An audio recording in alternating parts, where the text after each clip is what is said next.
Islands from the United Kingdom to Mauritius. The Chagos Islands have been a point of contention between the UK and Mauritius for decades, with Mauritius asserting rightful ownership. In China's Guizhou province, landslides have left 21 individuals missing following heavy rainfall. The landslides occurred early Thursday morning, prompting evacuations and road closures. Local authorities have mobilized resources to assist displaced residents and mitigate further risks. The Kremlin announced that no new direct peace talks are scheduled between Russia and Ukraine. Kremlin spokesperson Dmitry Peskov stated that future meetings have yet to be agreed upon by both parties. The absence of scheduled talks underscores the challenges in reaching a diplomatic resolution. The U.S. House of Representatives narrowly passed President Donald Trump's comprehensive legislative package dubbed the One Big Beautiful Bill. The legislation now moves to the Senate, where Republican leaders have indicated potential modifications. The opinions expressed on this program are those of the host or guest and should not be interpreted as statement of fact. Independent fact-checking and corrections are encouraged. Can we get a cup of coffee in here, please? Wow, that's loud. Look how bright I'm now. Right? I can see the future without seeing. I'm like drunk without sleep.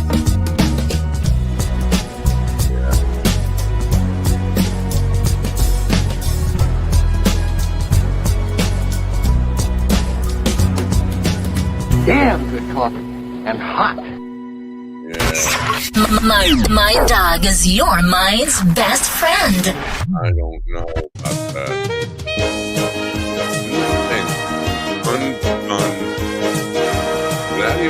My dog is your mind's best friend. Wake up, America. You've got a dog that needs walking. That's right, sunshine. Just put on a big pot of strong coffee and get ready to type your little hate mail with your opinions about kumbaya and flat earth insanity. Stand-up comedy? You want stand-up comedy? Well, we've got sit-down comedy. It's time for Coffee with a Dog. You make me laugh. We don't have sit-down comedy. We have sit-down serial entrepreneurs.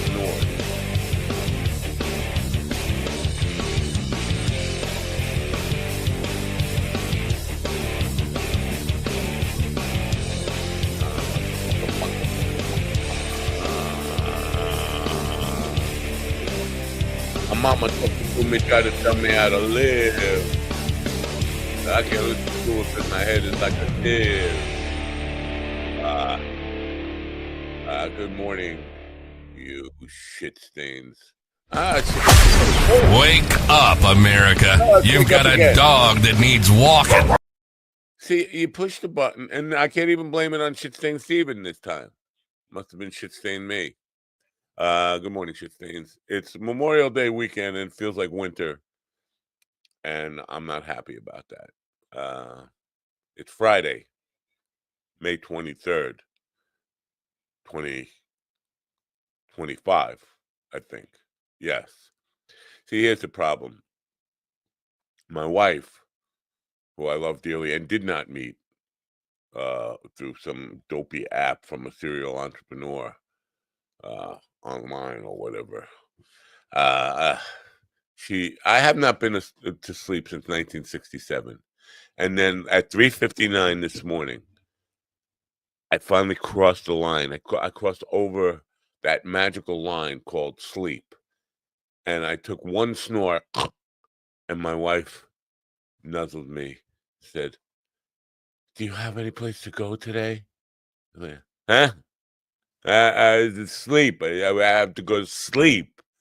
And she said, "No, can I use your car? Because it's raining and cold." She wants to use my car because she's got a convertible. It's not, it's whatever. It's not the heat, whatever. And I'm like, I don't know if I have any place to go today. Yeah, I have to go to sleep. And so I said, yeah, you can take my car. Turns out I probably have places to go today after the show. But that's not what the important thing. The important thing is I could not get back to sleep. So I came in here and I started working on Weed World videos because I went to Weed World yesterday and I interviewed Richie, the head of. Now, how do you spell TP, by the way? Would you spell TP, TEEPEE? Because that's how I've been spelling TP all my whole life. Not like I write TP out all that much, but I always thought it was spelled TEEPEE. No. Turns out, if you're Puspatucking, you spell it TIPI. Tippy. I say Tippy. And I've been calling it Tippy Canna Cafe. Turns out it's Teepee Canna Cafe, which I should have known because the building is shaped like a fucking teepee.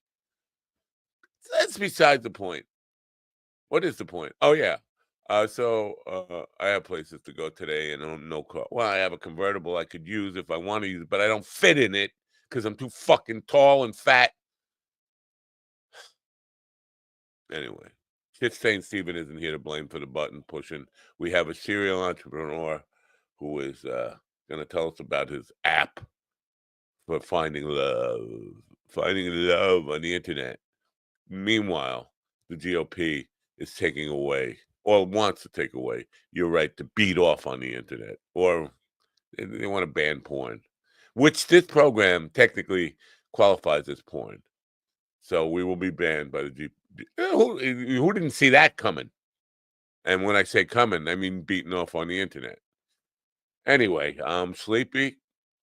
I think we're gonna really, I invited this guest on the program. I did, but I think we're gonna be rude to him. I'm not sure if he's the first hour, second hour, if he's gonna show up or what. But I don't know. We don't like because we can't figure out what the fuck he really does. And he's sitting there with his fancy little Occupy Mars shirt. Yeah, that's all I got to say. If you want to learn to play guitar, go to minddogtv.com/guitar. If you want to learn to sing, go to minddogtv.com/sing. If you want to learn to play the piano, go to minddogtv.com/piano. And if you want to learn about weed, go to Weed World on YouTube. Now, it turns out somebody bought the domain name weedworld.com and weedworld.net. And they don't really point to anything called Weed World, which fucking pisses me off because I am the Weed World guy now. My whole idea was to take over the world of weed with my Weed World, and they stole it from me. But in the meantime, if you would like to get some accessories, you can go to dailyhighclub.com. Link is in the description. And use the code MINDDOG for 10% off for the next 8 days, 7 days. I don't know how many fucking days. A few days left while it's rainy and shitty. Yeah. Anyway. With humble East Coast beginnings in 2015, Daily High Club is the premier destination for glass water pipes, vaporizers, and consumption accessories. If you're looking to elevate your smoking game to the next level, you're in the right place. With over 1 million top-quality smoking products sold, and with a growing base of over 10,000 monthly subscribers worldwide, we deliver the ultimate smoking experience. But Daily High Club is not just a retailer, we're lovers of the smoking scene ourselves, working with giants like Tommy Chong, Snoop Dogg, Chanel West Coast, and more. Ready to join the Daily High Club? Let our experts curate your collection with our awesome El Primo monthly subscription box, or grab one of our fun and unique pieces from our smoke shop. Click the link in the description below this video to get this party started now. No! In the room with me right now, sitting in for Steven the Shit Stain sitcom, is Ron there stealing my porn from me, Kane.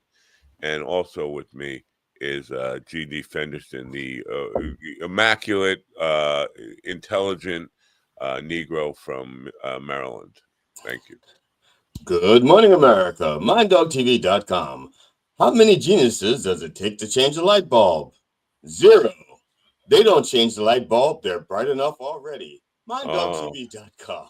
Enjoy the suffering and support your local mercenaries.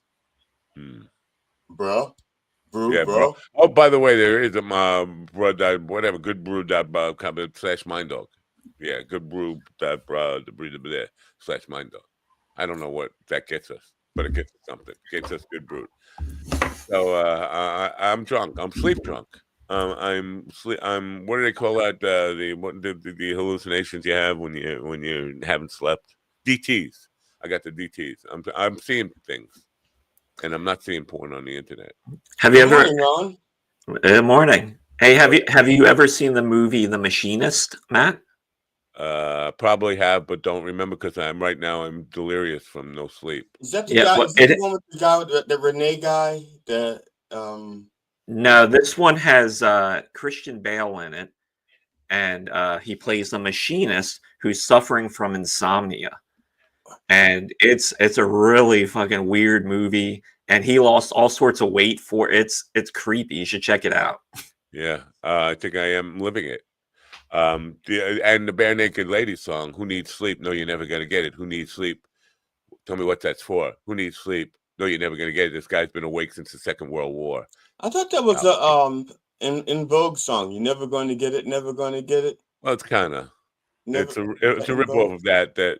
Well, I don't know. I think they ripped off Bare Naked. Who knows? Somebody ripped off somebody because they were all bare naked. Ladies. Ladies. This porn thing doesn't have a chance of in hell of passing, right? This banning porn. Yeah, it's.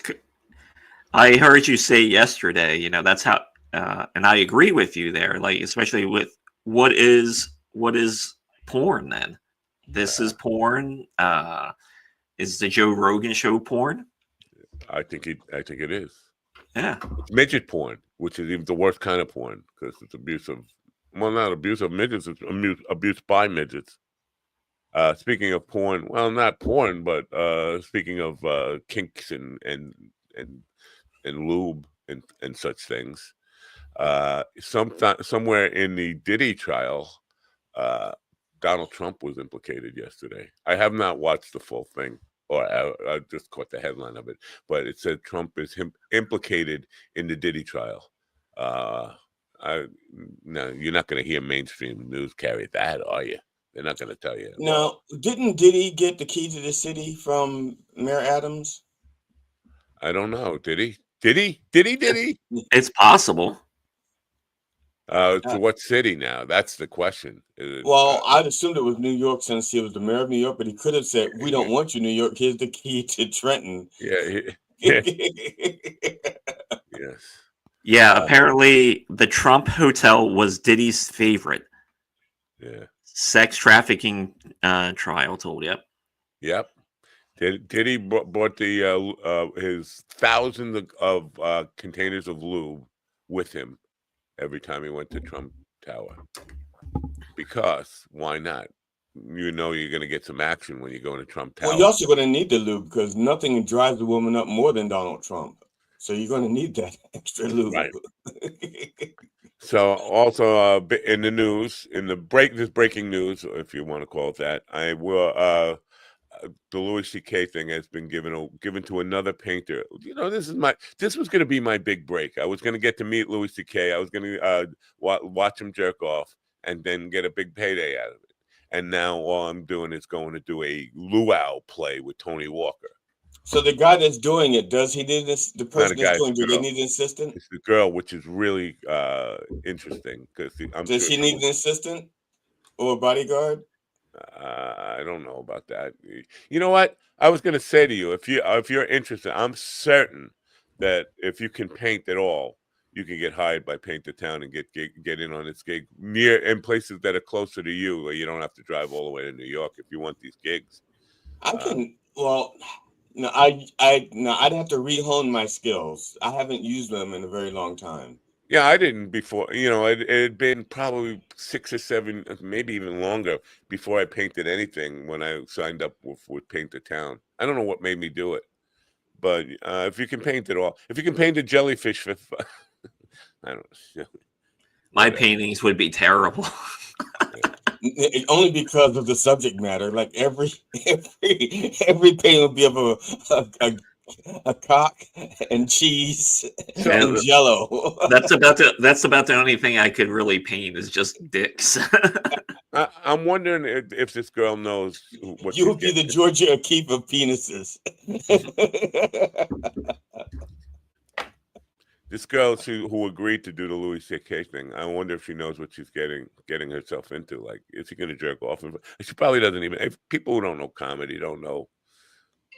They don't know that what happened. They don't know anything about this. So she might be going there as a innocent victim in waiting. I think most people just don't care. Yeah, I think most people just don't even care because I guarantee you, Sarah Silverman wouldn't take the gig. Or would she? Maybe she would. I think she would because she said in the past that she's seen him do that, and she was like, "Oh." But then again, it was like 6 months ago. She came out with a mea culpa. I'm sorry, I kind of endorsed what he did or whatever she said. She was like, I know I'm part of the problem. Whatever. She went full me too, me them too, or whatever she said. Oh, it may have been what's that called when you reciprocating, like a saw. He did it and then she did hers. He did his. She did hers. It was like a jack off. Off. Yeah, I mean, he's currently on tour and he's got a lot of fucking dates. If he's on tour, why is he having a paint party on June 6th on a Friday night? I don't know. That's what I said. It doesn't make sense. He doesn't seem like the kind of guy who would throw a paint party for 30 people at his house in Sag Harbor.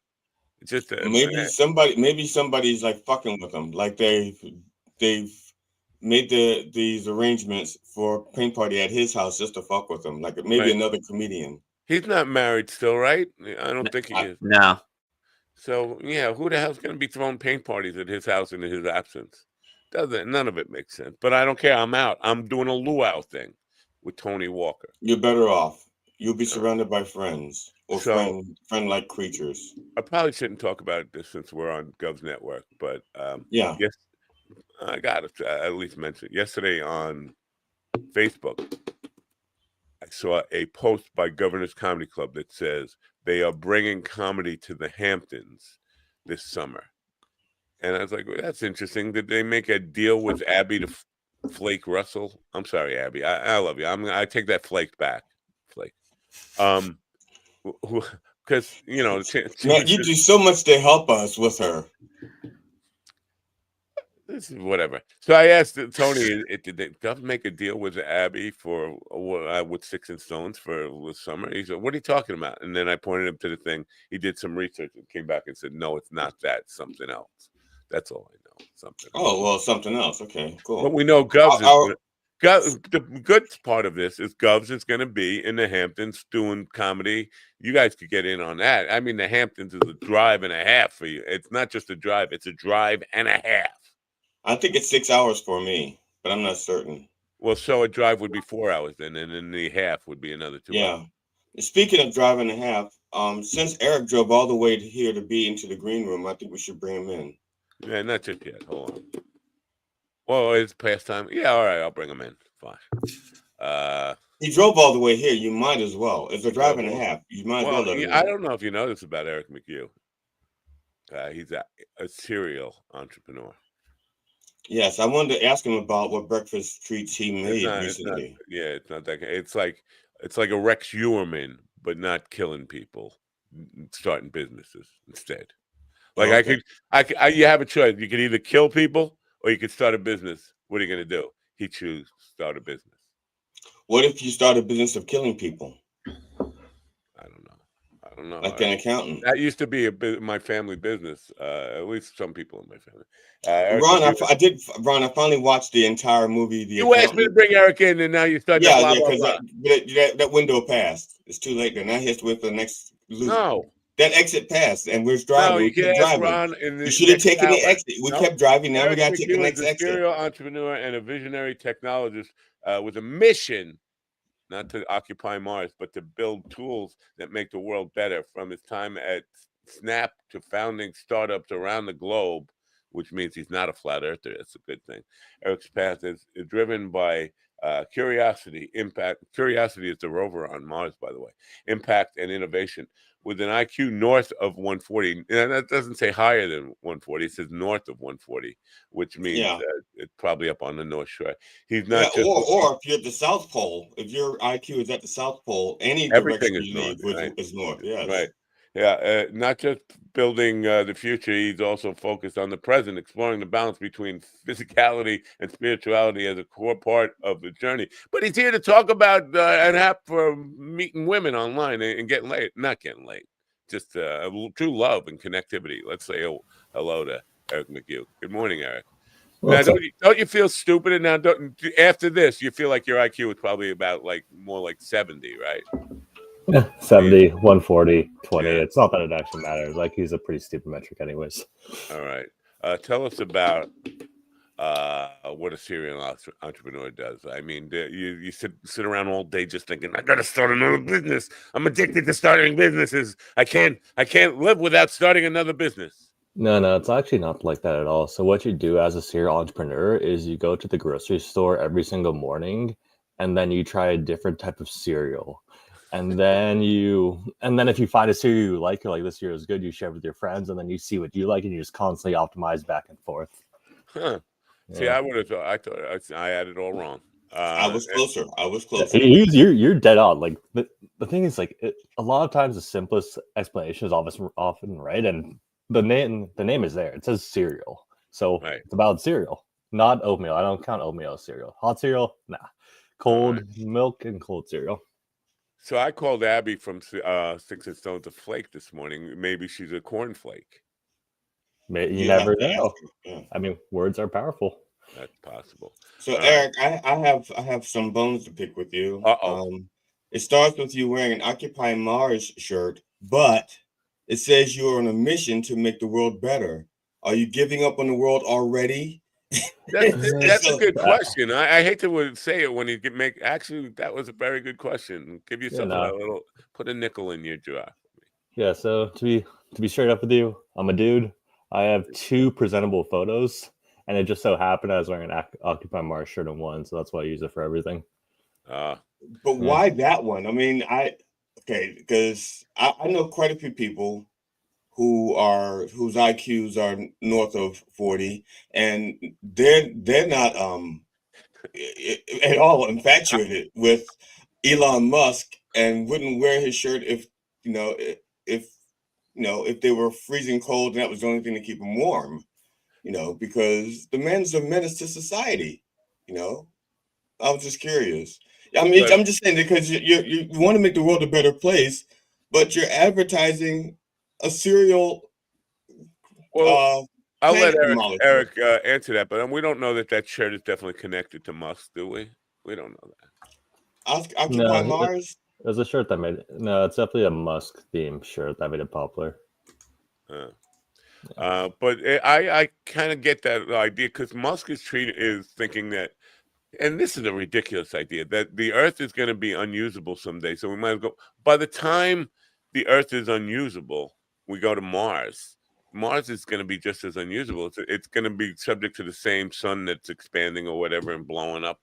It doesn't make any sense to me. If we're going to find another planet, it shouldn't be Mars. It should be something next to another sun, an Earth-like planet in a different galaxy. It doesn't. Yeah. I know. I think the Mars obsession is like some weird billionaire fantasy that people really like. I don't fully get it, but hey, they do them. I think it's because they can't take over this world completely without resistance. They just start their own world, and anybody they bring to it, they would automatically control because they came on their terms. The people came on in billionaires' terms. So, Eric, are you a coder? Is that what you do? You code? I mean, apps and stuff and websites and stuff. Is that what you're? I can. It's not my strength, but now with AI, I can actually code pretty effectively. Because now with AI, if you know how to read code, you can just crank out code with tools like Cursor. So yeah. So I come from a sales and marketing background, but not that point matters. You're an engineer. Is that? I mean, what is your core strength? User acquisition. That's what I like. I mean, one big problem I have, because I work in crypto and AI, and one big problem I have with both industries, it's a lot of times it's just like a circle jerk, and a lot of times people are just building products that no one's ever going to use. So I like it when people use products, and I like it when it makes their life slightly better, and I like it when it's a free choice, whether if they want to use it or not. If they like it, great. If they don't like it, also great. Okay, because now here's my question about your AI dating app. First of all, I think it's more. I'm not against it. I'm not against it. I'm not for it. It's just a tool. But I think you missed a great opportunity to save the planet, to rid the planet of serial killers. Hear me out. It's along the same line. It's the same line along the dating app. It's about companionship. A lot of these people, before they become serial killers, are online and they're disgruntled because they don't have friends.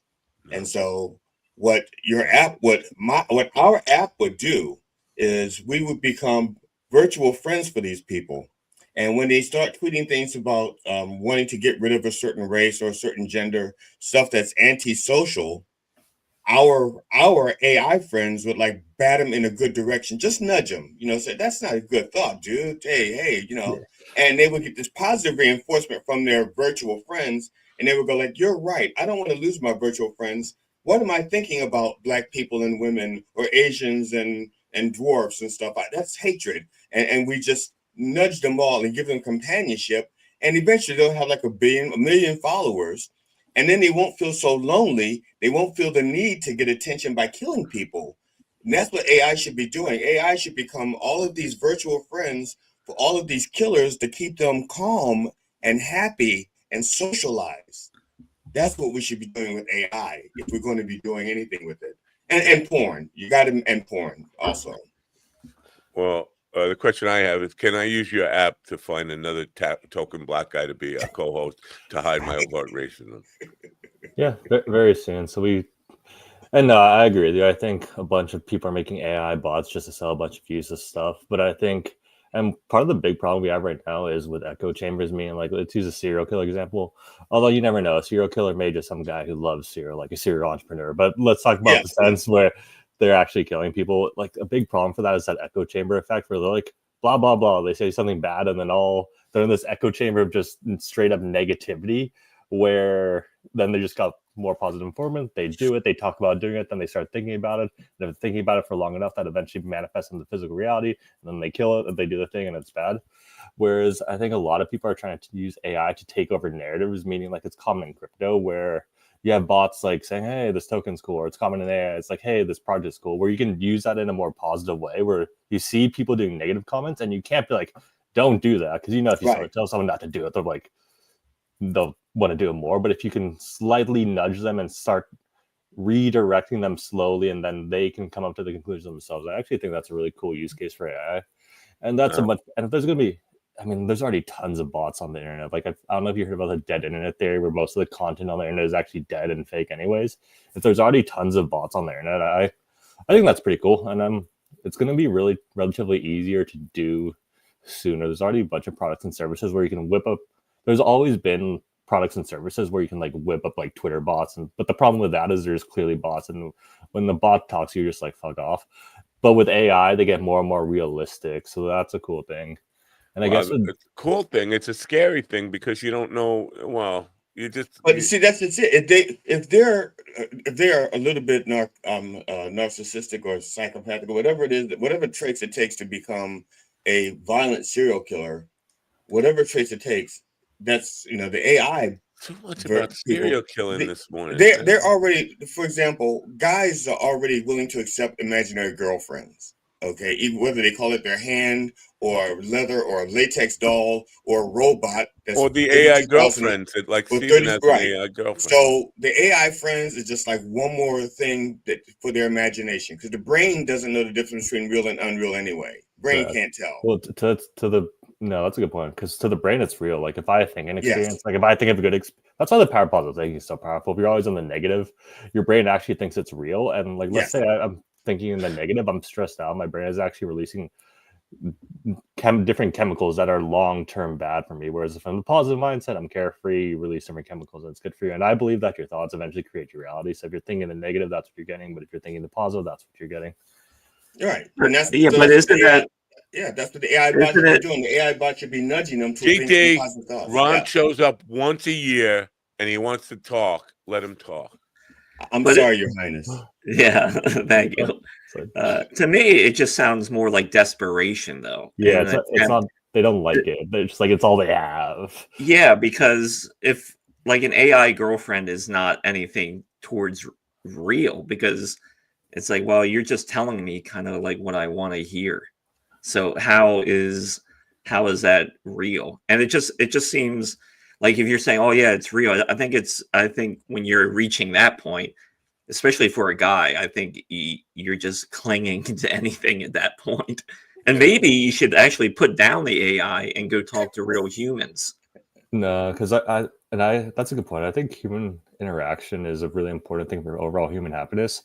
And I have a conspiracy theory about the dating apps where I view them as, and I've played around a bunch of them, and I've noticed like a trend where it's like, first of all, a lot of them are owned by one group, so it's somewhat of a monopoly. But I've noticed, let's say I sign up for one of the major ones like Tinder, Bumble, who knows? I put in my information, like of what I am, and I put in the information of what I'm looking for. And then very soon after, you're designed to feel like men are designed to fail on dating apps.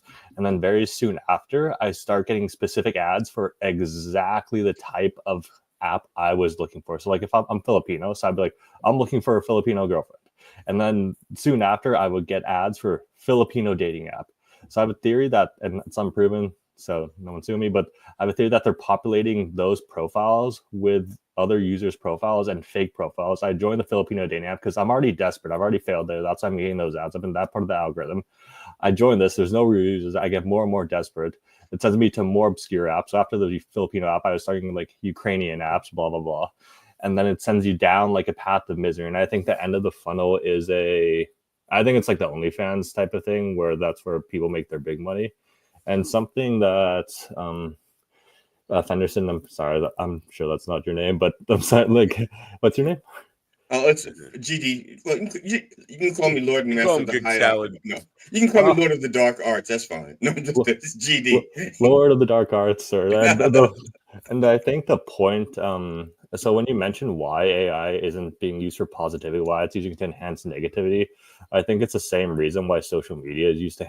Social media could be used to enhance positivity, but when you log onto Twitter, it's just like a shit show of negativity. Right. I think everything is.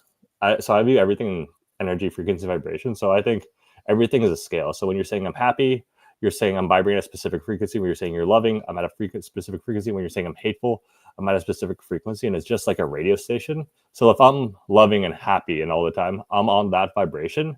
I attract those type of people in my life. So if I'm hateful, I'm attracting those type of people in my life.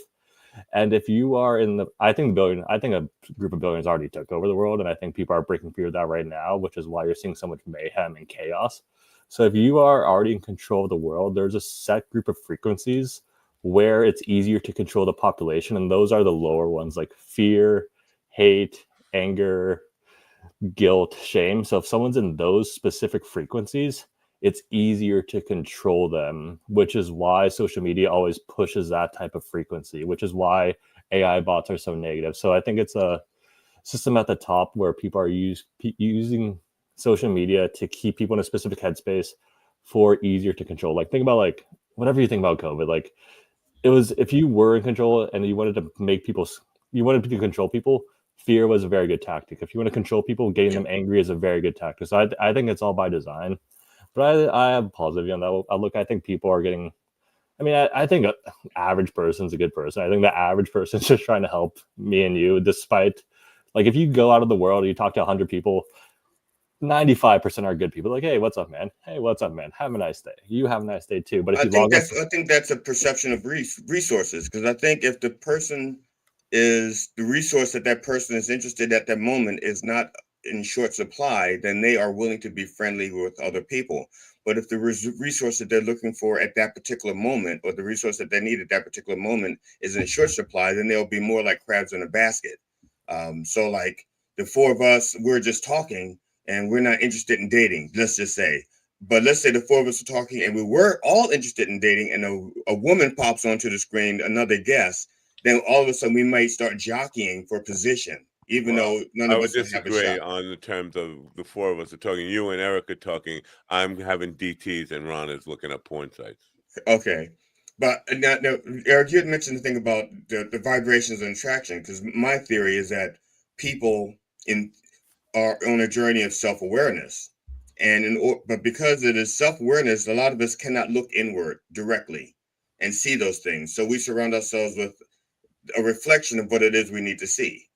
or work on. So even if you're a happy person and you have some negativity, but for the most part you're a happy person, you're still going to be drawing in the person who would reflect the negativity that you won't look at in yourself until you see it, and then those people disappear. I definitely. You make sense of that because I mean, it could be just because I'm not. I was just going to say, I think Eric, you made a great point that I think it's much simpler that all dating apps are really failures because just in the pure numbers game, every app is always going to be more men than women, and then the lesser like dating apps, it's just all dudes and a couple. I gotta check on that. Well, I'm at the point where I'm on the Chili app, so it's a dating Chili and Applebee's app. It's not so much a failure; it's just like a failure, but it's just an incentive problem. And to your point, Dark Lord Sauron, I think the name of the game is self-knowledge, and so what you said is pretty much the same thing. And I think whatever you're getting reflected, like you said you're getting shown negativity. I think there's a lesson in everything, and until you learn the lesson from the specific situation or person, you're going to keep getting that specific situation or person until you learn the lesson. So it's better to learn that. And Ron, to your point about the dating apps, it's not so much like they're failing; they're doing their job. You look at Tinder, you look at Bumble, you look at whatever, they're making tons of money. They're making bank. Like they have billions of users. It's just an incentive thing. So if you think about it logically, I'd say there's three main problems with dating apps. The first is it's like the top 5% of dudes get access to everyone on the app, which creates like a kind of a skewed marketplace. Like I hate to I'll put numbers, who cares? If like a nine dude will match with a 5 girl. The 9 dude was just looking for someone to smash. They'll smash the girl. Now the 5 thinks she's a 9 and will ignore the person water level. The second issue is just like straight hot or not. Like on Tinder, it's just like good looking, yes, no, swipe right, swipe left, which contributes to problem number 1. But the third issue is the actual incentive structure behind the dating apps. Like if Tinder, well, they're all owned by Match.com, so there's a monopoly there. There's not a monopoly, but most apps are owned by Match.com, so it's unlikely to change. But like if Tinder were to match a happy couple, what happens to a happy couple? Hopefully that happy couple then leaves the dating app. What does this mean for Tinder? It means that Tinder loses a paying customer. Tinder is working with Goldman Sachs, who would sell out their own mother for $5. They don't like losing money. So this creates an incentive churn marketing. So they want people on like a Ferris wheel type of thing where it's like you delete the app, download the app, delete the app, download the app. And if you've been on the dating apps, I'm sure you know someone who's done that exact cycle.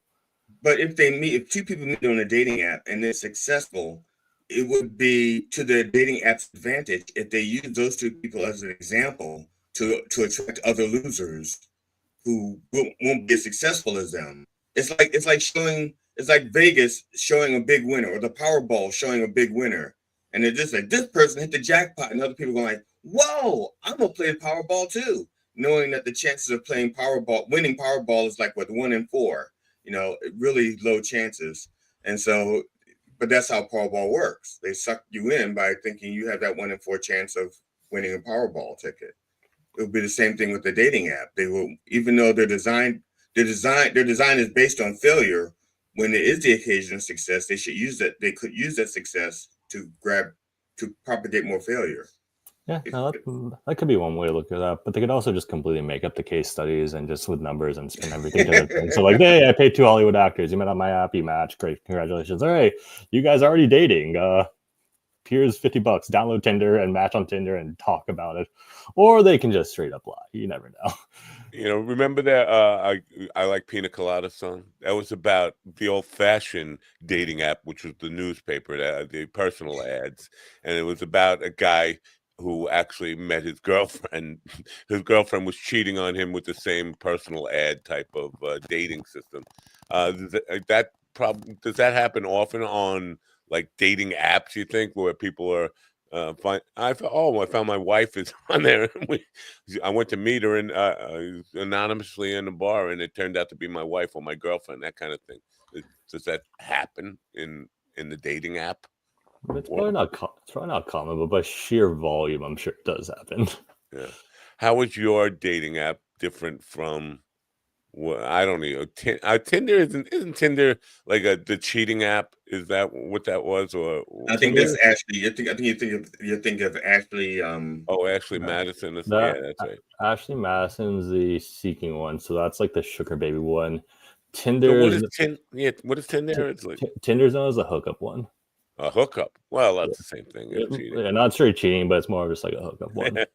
Yeah, or at least that's a perception. So I'm curious because I'm under the impression that your app for is applies. You're using AI and like an engineering mindset to kind of understand human emotions and hook people up for more meaningful, better connections. And can that really be? Can AI really understand human emotions and human, I don't know, psychology? Can it? Yeah, it can do a good job. So what AI is really good at is reading large data sets and recognizing patterns that we miss.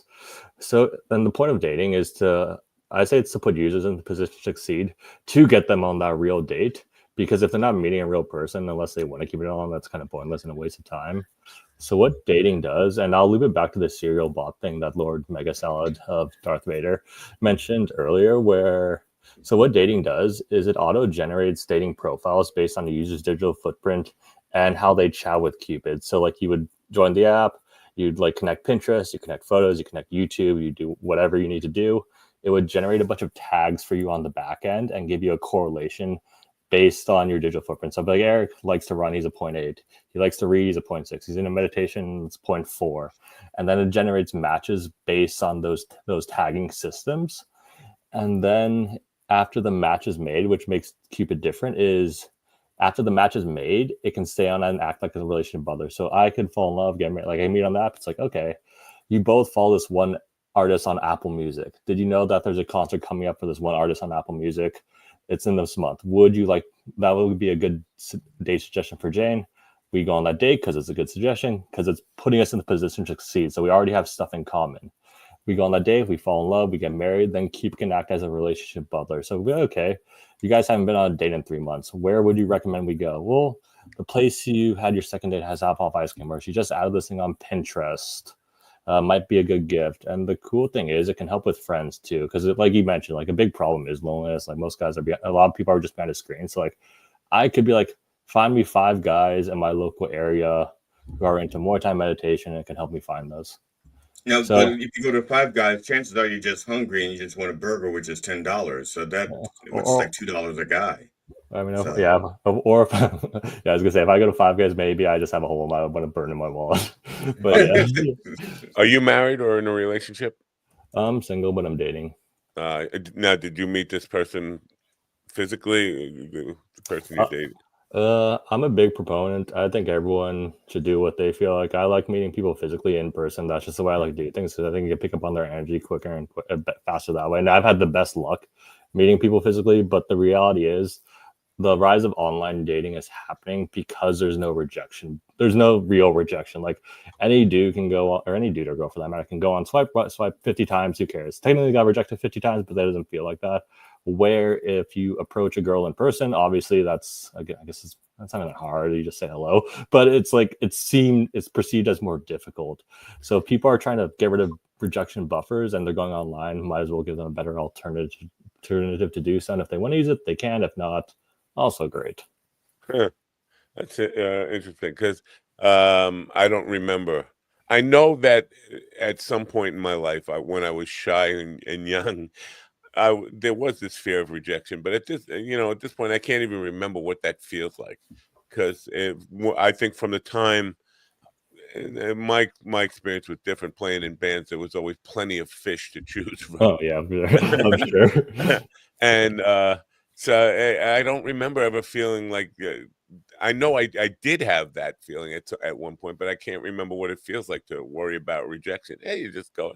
If she's she's not into you, you just pick the next one. But for terms of, do you think monogamy is part of the human condition for the long term? Is it here to stay? Because it feels like polygamy or polyamory is more, or human beings are more suited to that.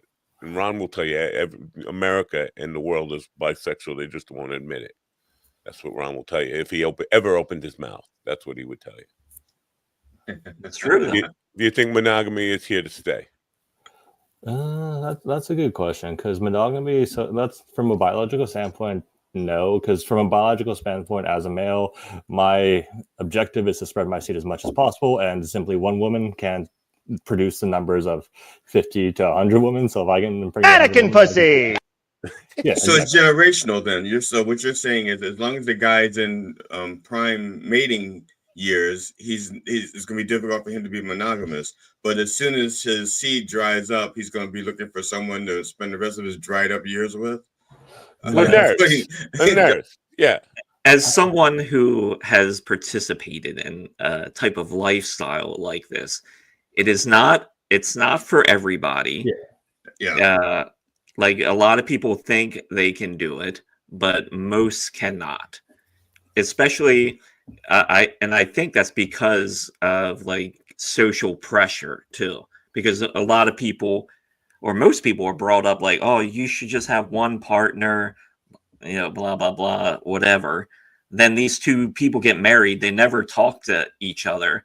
Then like 5 years in, like the one person is like definitely into like furries, and the other one likes something else, Star Wars cosplay, and you can't marry it up. It's like, well, if you just talk to each other. Chewbacca is you can't.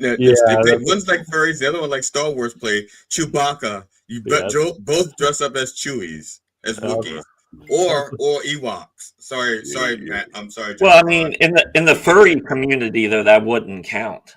If you're in a fur, you can't show up as a Chewbacca. What about an Ewok? They're cute and cuddly. No, because furries tend to lean more into like just regular animals, like foxes or shit like that. He does not mean that, Chewie. He doesn't mean that. Calm down.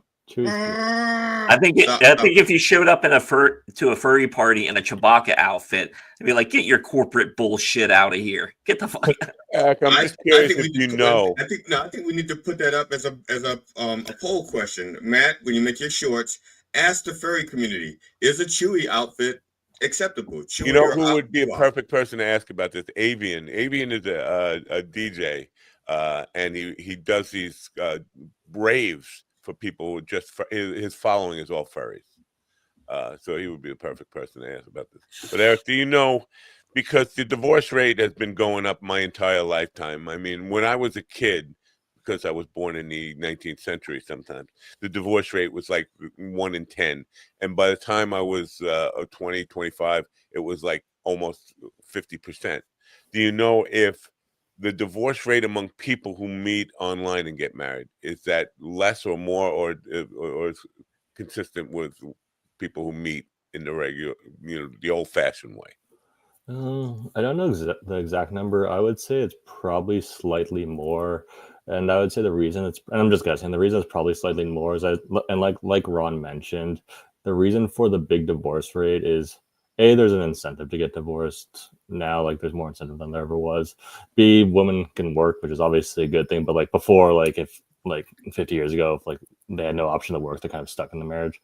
But I would say another big issue is a compatibility issue. Like you mentioned, like if furry marries like a Star Wars cosplayer, is like there's no compatibility. Whereas if you match on a more compatible level, the chances of the divorce are less likely. So I think a lot of people are matching based on scarcity too. Like if you're failing in the dating market, you finally get like a girl interested in you after like at the age of 30, after like 20 years of no luck, you're probably going to try to wipe that girl up. Whereas if you had more options, then you could find the more compatible option and you had help along the way. You could ask advice. You could have like, this work could come into play. It's like, hey, not only can you ask about like what we should do, how to keep the relationships soft and all that, or spontaneous and all that, but you can also ask for relationship advice. And like me and my coworkers were testing this out too, to Ron's point, where it's like, hey, we're thinking of introducing an extra couple into this relationship. What's a good way to do this? What's a fun way to do this? How do we do this? And it actually gave really good advice. Fun way.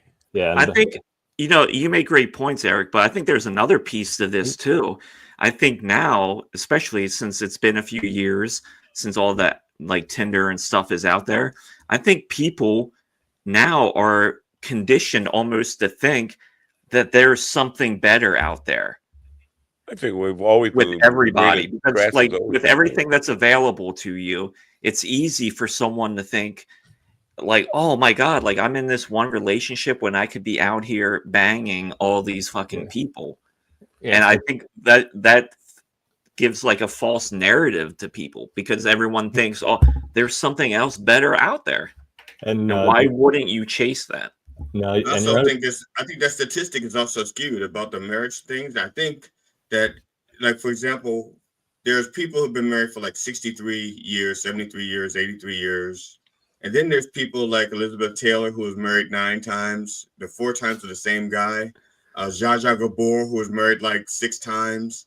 And so they like skew. They're like the 4.0 students in a. This is a good time to play that Boomer Corner thing because he's talking about people who died 100 years ago or something. Well, okay, they didn't die 100 years ago, but it's in their permanent record. Okay, we're talking about the permanent record. Welcome to Boomer Corner, the only corner that you can get stuck in. Okay, guys. Okay, let's look at Ben Affleck and J-Lo. Okay, they skew the statistics because why? They got married, they got divorced, they're getting married again. They'll get divorced again, and they're skewing it for everybody. You know what sealed your fate on that, GD, was when you started mentioning permanent record because no one says that anymore. Yeah, you might as well say pot instead of weed. You're dating yourself. No, I'm not dating myself. That's called masturbation. No, we know we got Eric's app, and it just hooked you up with a woman named It'll hook me up with myself. Yeah. Minotaur. It hooks you up with a Minotaur. Eric, and I don't know if this even That's applies. the way of water. I haven't slept since 1967, but I'm trying to wrap my head around how AI overcomes human dishonesty, because I think a lot of the problem, and this is, again, I don't know what the fuck I'm talking about, I'm just babbling here, but I think the big problem with most of these dating apps is pure dishonesty. People lie, and they will put stuff in their dating profile, whatever, but then they're not being completely honest. Some of them are not being honest at all. So how does AI deal with, because maybe my premise is wrong. Maybe, do you think that dishonesty is a problem with most of the dating apps that are 100%? Like, I remember when I was on Tinder, I'd list myself as 6'4" just because I know it would push me in the algorithm, which I'm not 6'4", but it is what it is. And it's not like we try to solve it. We just try to mitigate it as much as possible. And that's where the multiple data sources comes in. So, like, for example, if you're creating like a Tinder profile, you can easily just, first of all, you can fake that incredibly easy with like AI. So if I wanted to, and bots are a big problem too, if I wanted to, I could take a picture of you, dog, tell me to create 1,000 different variations of you, 1,000 different variations of names, 1,000 different variations of a single bio, and just spit out accounts and then kind of beat you online. But that's where the multiple data sources comes into play. So what we do is we auto-generate those dating profiles based on your digital footprint. So like, yeah, you could lie on your Tinder profile. Yeah, you're probably lying on your Instagram, or not lying, but you're showing a different side of you. Whereas if you connect multiple different data sources, it shows different sides of you. So like if you connected your Twitter, if you connected your Facebook, if you connected your YouTube, if you connected your photos, it's pulling data from there and creating a profile based on that versus just plugging and chugging stuff. And the more you change, like the more you update your social media accounts, the more you like add new photos, the profiles dynamically update. And that's a good point. We were talking about this actually last week, where it's like, okay, maybe someone hates their profile. Maybe this profile sucks. So like, I don't think this profile represents me. We're thinking about giving them the option to edit. We think that's right. But then we also want to show that this profile is edited to help let people know that this could be a dishonest thing. So we want to leave it up. I got a question for you. Then how tall are you actually? I'm a soft 6 foot. Wow, me too. Yeah. And Carl is 6'9". I don't know if you know this, Ron. Well, what I was going to say, like people lying about their height, stop fucking doing that, because a lot of people are morons. There was a person that supposed to meet. They said, "Oh, hey, I'm 5'10", and when you met them, they were clearly 5'5". I mean, clearly. And you so can lose inches. Yeah, I mean, lying about your height, maybe within an inch, I'll give you that little piece of data. But after you get over an inch, it's so fucking obvious. And that's why I think a lot of dudes shoot themselves in the foot. If they shot themselves in the foot, they would get taller. Well, they go to meet this woman or whoever, and they're the person's expecting someone's like 5'10", and they get there and they're like 5'6", like, and they're like very round, and you're like, what the fuck happened? Yeah. Well, and also, I can say I'm 6 foot and I'll show up in a wheelchair. They won't see me stand up. And this is also for anyone that's using dating apps or anything. Listen, it is 2025. Stop taking and posting pictures of yourself where you're so far off in the distance, no one can tell. We know what you're fucking doing. Be an adult and put real pictures up. And say, look at this picture at me. I'm 300 feet away. I've never been on a dating app, but I have had pictures on like social media, and used my profile picture was retouched in Photoshop to fix my teeth or whatever. Well, Eric, you're a smart guy. Can you tell me why people post terrible pictures of themselves on dating apps? I mean, I get it. You don't have to be like in like a full gown or anything, but there are so many people that just put up terrible pictures. Like they're sideways and they're not even smiling. Sometimes it's like, what is wrong with this person? I would say it's honestly just easier. It's like most girls are much better at this. Like they know the angles, they know how to take photos, they know how to edit. Like they're fine. But most guys, they actually don't. Most guys just don't know what to do, and that's where Cupid can come in. It can scan, it can help pick your best photos, it can give you advice on all that. And another cool thing that Cupid is doing is it makes it less about the physical. Where I mean, you do have your photos, but it's going to highlight about your profile and put you in a positive light. So, for example, if I like Legos, it could pick that up as a trait, and then it can highlight that in my profile and spin in a way that the girl's looking for. It's like, yeah, this guy likes Legos. Normally, she'd be like, fuck this Lego guy, nerd. But be like, okay, he likes Legos. It shows he's organized. It shows that he's dependable. He can commit to something. He won this Lego contest in a while ago. It can highlight the positive traits from that specific trait. So, like, I kind of wanted to highlight, and I think a big problem with like guys in dating is girls are running laps around guys in dating. I mean, like an 18-year-old girl versus an 18-year-old guy, especially if the girl's attractive, the amount of experience they have with the opposite sex just coming at them is just night and day. So guys are getting wrecked because they don't know what they're doing. They don't, like, a lot of guys don't know how to talk to a girl. That's why the rise of online dating is happening. So, like, if you can help spin them in a more positive light, I think that helps them. And I think, again, putting them in the position to succeed by matching them with someone they have a chance for compatibility with, I think is going to help them even further. But yeah, having female friends that are in certain aspects of a lifestyle, like talking to them, men have a very serious problem going on right now.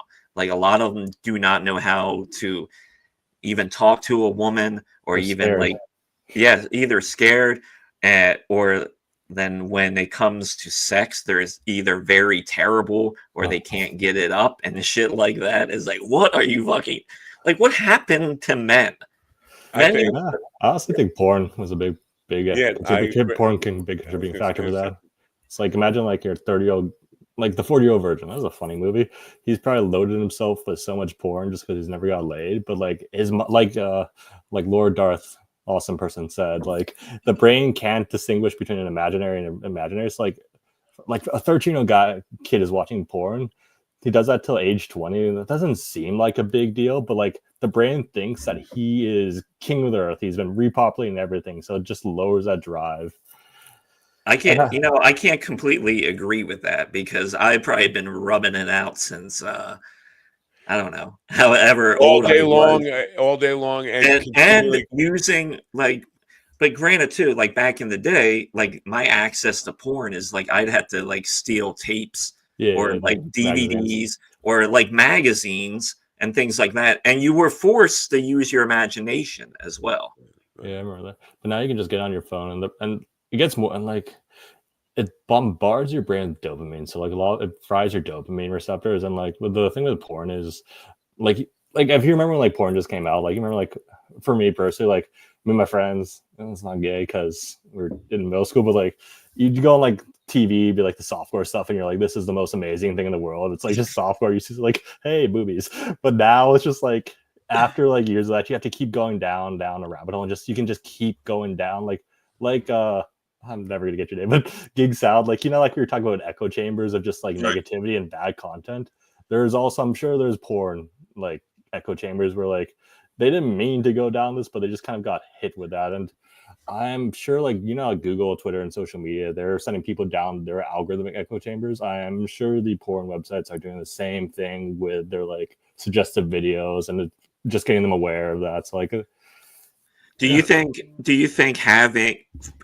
people having access to all this information or like porn so readily available is actually hurts people as well? Not because they're like watching it, but it can have the adverse effect too of like maybe you don't really get interested because you're so fucking bombarded by it everywhere. I mean, even if it's not like full porn penetration, like you go on Instagram and it's all like thirst traps, TikTok, thirst traps everywhere. I don't know. Your algorithm works way different than mine because I don't see that. You guys talk about that all the time. My experience on internet, on Instagram, is there's girls throwing like pictures of them doing duck face and all this kind of. No, like one of the big trends right now is women wearing either like a sheer shirt, or they'll like put themselves off in the distance so they're reflected off of something, and they'll take their shirt off and you can see, because they're not showing the full nipple or anything like that. Instagram must know who I am because they don't even bother. Yeah, he's just not going to take it. He's too fucking lazy. He's too old and lazy. There is on Threads. There's this young girl who lives on Long Island, and she's been contacting me. And she keeps. She said, "I'm 23 and lonely." And I said, "I'm 65 and happily married and probably impotent. I probably, if you were here naked with me right now, I couldn't do anything to you." And that doesn't chase her away. She keeps coming. Like, I don't have any money. Does that help? No, she's still coming back at me. Like, wow. Are you trying? Project can be fixed, man. Are you trying to be the next Joe Gatto? Is that what you're trying to do? I'm trying to get her to leave me alone.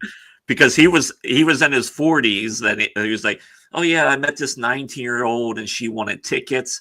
It's like, dude, what's wrong with you that you are still coming at me? After I told you I'm 65, probably couldn't get it up if you were sitting here naked in front of me, happily married, or I don't have any money.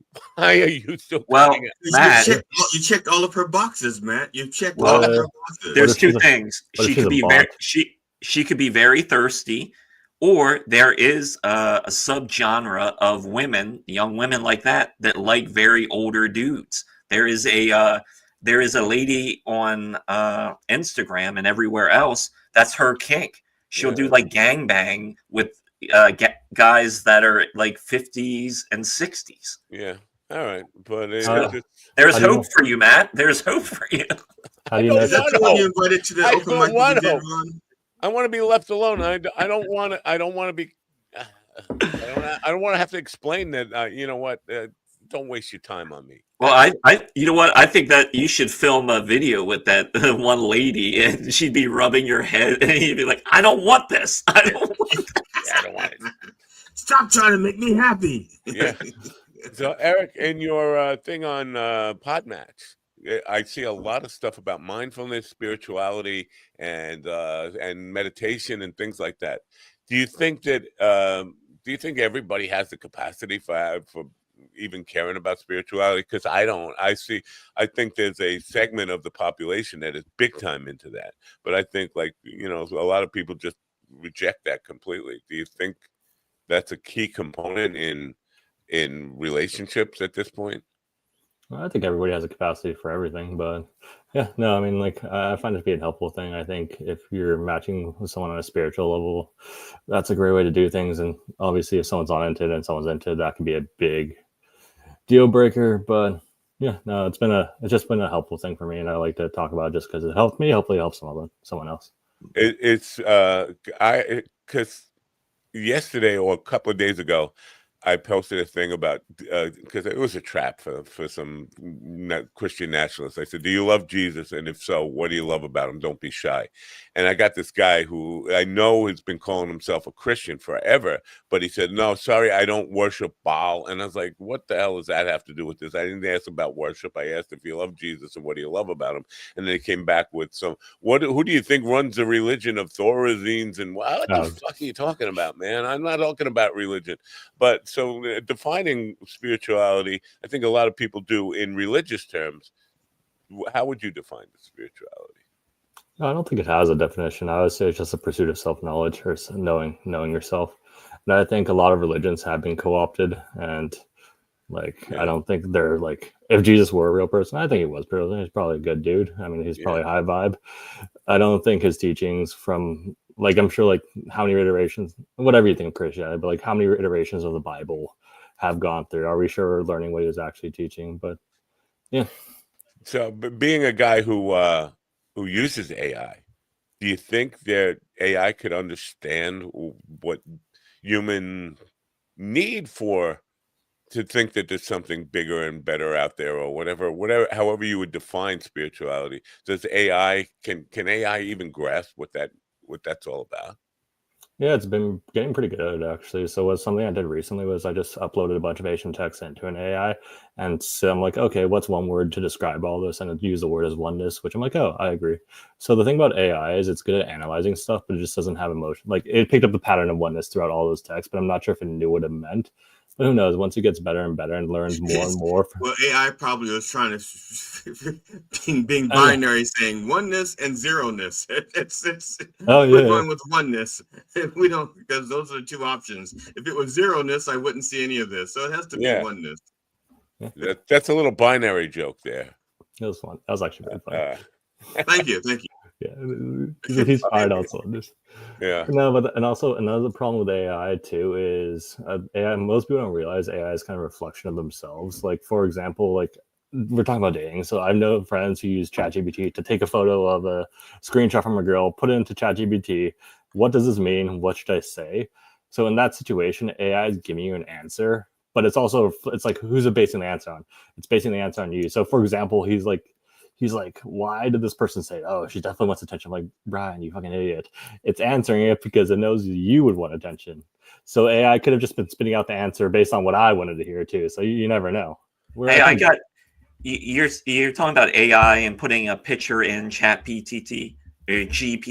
Have you heard of this new trend where women are scanning coffee grounds after their partner has drinking a cup of coffee? AI will scan it for them, and there's this trend online where women are scanning the coffee grounds, and there is a woman who's actually divorcing her husband because AI said that her husband was cheating. Have you heard about that at all? I haven't heard about that. What's the connection between coffee grinds and cheating? I don't get it. Grinding. You're grinding. Yeah. Is he grinding at home or is he grinding on the road? Yeah. AI analyzes it, and it determines whether they're cheating or not. Yeah, but the way it doesn't make sense. I could almost see it if they were analyzing the saliva left over in the cup, but the actual, physical, but to scan something. You mean scan on a printer or with No, they take a picture, and then the AI scans the picture.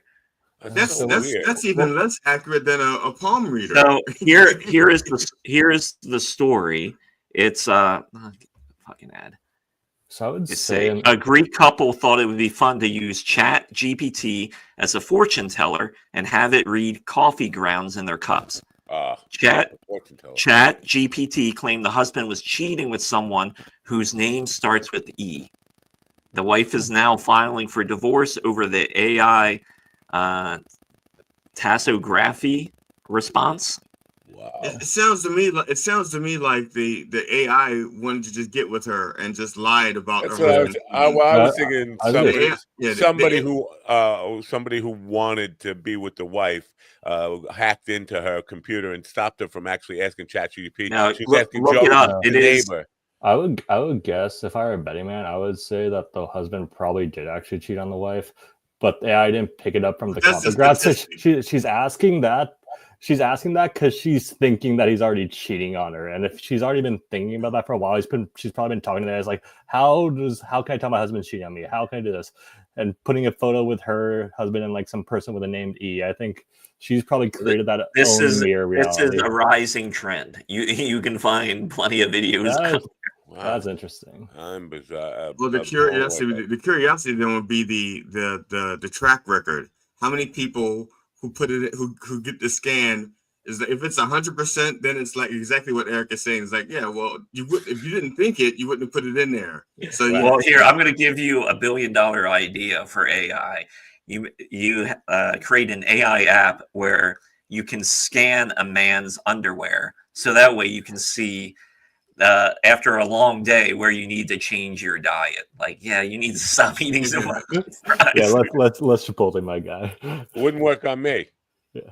Because I'm commando, baby. I'm out there. Well, you would just have to scan your dirty ass jeans then. What? I'm not wearing anything. I'm just wearing a shirt. You don't see it. I'm out there, Jerry.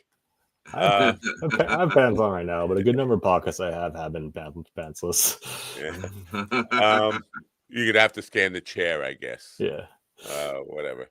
So we're kind of out of time here. But Eric, what was the? I know you're a serial entrepreneur and you like starting businesses, but what was your motivation for going down this app thing, a dating app? So a while ago, I was doing a crypto thing, and I was on a crypto podcast tour a while back promoting that. I met the other co-founder of the dating app on a podcast. After the podcast, we stayed in touch. And this AI-looking thing that was clearly based on Cortana started following me on Twitter. I'm like, oh, what's this? Oh, it's Mark. I'm thinking about building this. And then he described to me like, oh, that's pretty funny. I think dating apps suck. Well, let's run with this. And long-term, more egotistical, we want to match 1 billion happy couples. I think if we match couples, like if we were to match one family that is a great family, they're really compatible, and then that kid grows up in a good environment, I think that's a really good way to leave a positive impact, especially if that scales up. All right. Now, Eric, I have a question real quick. Is there a business opportunity that you gave up on too soon and you regret it now because it's kind of like a little too late to get in on the bottom? Not everybody's doing it or something like that. Yeah, we started TikTok shops for Instagram before it was on TikTok shops. It was just too early for it, though. No one knew what to do. But it's literally just TikTok shops on Instagram. You can buy without even leaving it. You could hashtag an item. It would show up on your card. You could check out within 4 clicks directly within Instagram. You could sell a bunch of different brand stuff. And then TikTok shops literally started doing that.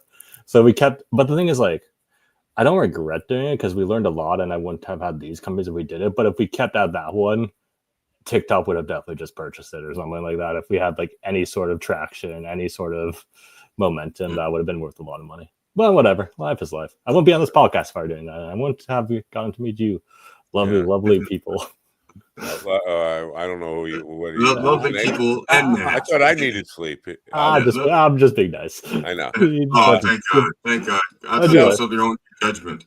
The app is dating app matchmaker. Now that we have the link to the Apple Store app, is there one? There has to be one for like Android, right? Or is that a different?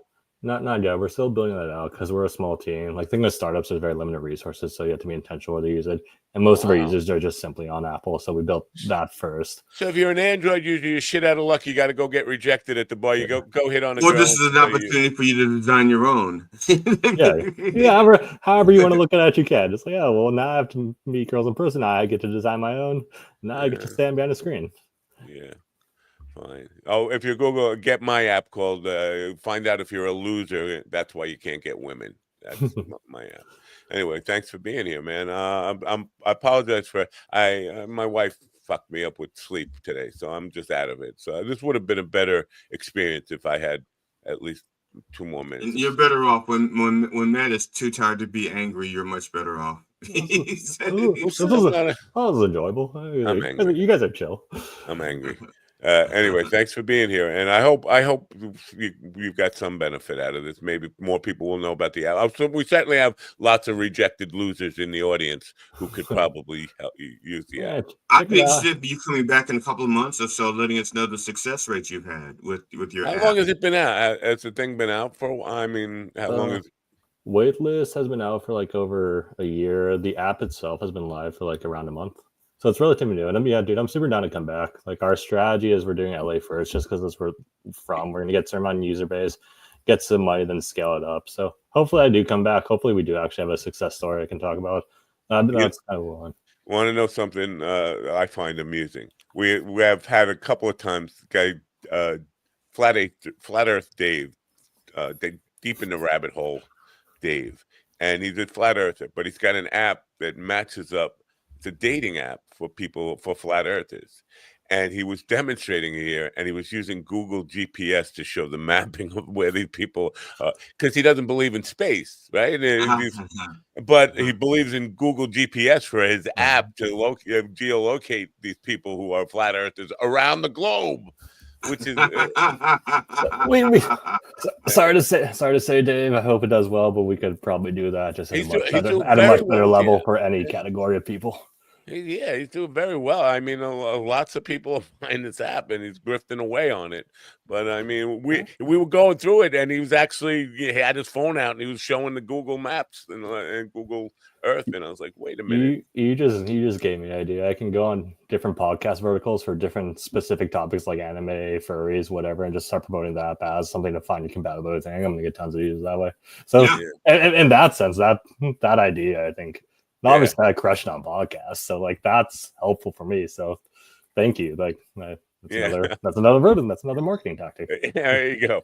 All right, thanks. Now, are you going to upgrade your picture that you're using? Because to be honest, I like this look that you have better than the other look with the Occupy. Now, it could be because you and I both look like a racial version of our culture's version of the Shroud of Turin. You know, if Shroud of Turin were Filipino, he'd look like you. If he was African American, look like me. I feel left out. Don't I look like my culture's version of whatever the hell you just said? Shroud of Turin? Yes, you look exactly like the bold version of the Shroud of Turin. Yes. Yeah, no, I think I will. I just honestly haven't thought about it because I'm lazy when this comes to stuff. But yeah, no, I should update it. And so and change it from Occupy Mars to like Occupy this. You know, occupy this bitch. Yeah, occupy this bitch. You know, that's something else. Join dating to occupy this bitch. If you're lucky. All right, have a great day, Eric. Thank you for being here, and hopefully you'll sell some apps because from this. I think who cares? I care. I care. I believe in love. And also, you know, that's the only reason I do this is to help people try to promote things and so I sincerely hope you get a few of our losers from our audience, desperate losers who can't get a woman. Basically, our audience.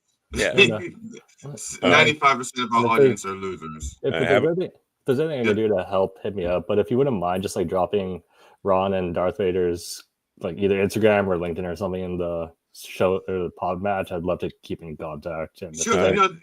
I don't know what platforms you're on, but like I'm at www.sogdfunny.com, and under contacts, whatever you're on, I have like 9 platforms. That way you just pick. I'll put them all in your podcast pod match profile. I'll email you that. Cool. So, cool. Have a great day, man.